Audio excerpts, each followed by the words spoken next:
Hello everyone, I'm Trisha welcoming you all back to my channel. And finally here comes the homecoming part of our trip.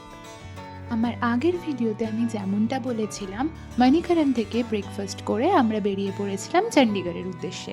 On the way একটা tea break নিতে নিতে আমি আন্টির কাছে শুনে নিচ্ছিলাম আন্টির ট্রিপের এক্সপিরিয়েন্সটা কেমন হলো। হিমাচল প্রদেশে সেটা একদম পুরোপুরি 100-এ 100। শুধুমাত্র একটুই আক্ষেপ রয়ে গেল, সেটা যদি আমরা স্নোফলটা দেখতে পেতাম তাহলে আমাদের খুবই ভালো লাগতো। তাছাড়া আর কোনো দিক থেকে আমাদের কোনো ঘাটতি স্নোফল দেখা যায়নি। আবার হবে, আবার আসবো সবাই, আবার স্নোফল দেখতে আসতে হবে।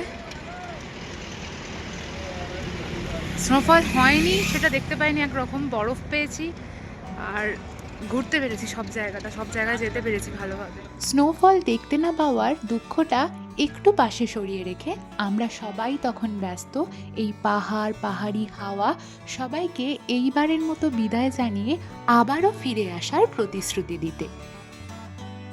বাবা, মা, আঙ্কেল সবাই এক কথায় জানায় এই ট্রিপের এক্সপিরিয়েন্স তাদেরও খুব ভালো।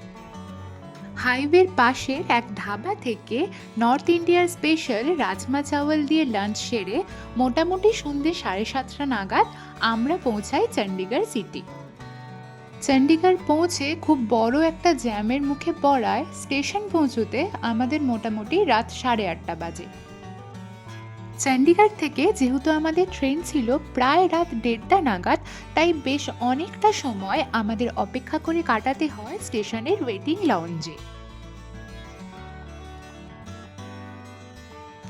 আবারও সেই 2 রাত আর একটা পুরো দিনের ট্রেন জার্নির পর আমরা ফিরি আমাদের শহর বর্ধমানে। আমাদের ট্রেন একদম অন টাইম, মানে সকাল 6টার মধ্যেই আমাদের পৌঁছে দেয় বর্ধমান স্টেশনে। সকাল সকাল বর্ধমান স্টেশনে নেমেই বুঝতে পারি ঠান্ডাটা এখানেও পড়েছে বেশ জাঁকিয়ে। এই 5 দিনের ট্রিপ থেকে আমরা ফিরেছিলাম অফুরন্ত কিছু ভালো লাগা আর মুগ্ধতার স্মৃতি নিয়ে।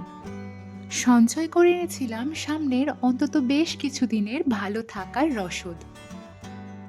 আবারও কিছুটা অপেক্ষার পর সকাল 7:30টায় বর্ধমান কাটোয়া লোকালে আমরা ফিরি আমাদের বাড়ি।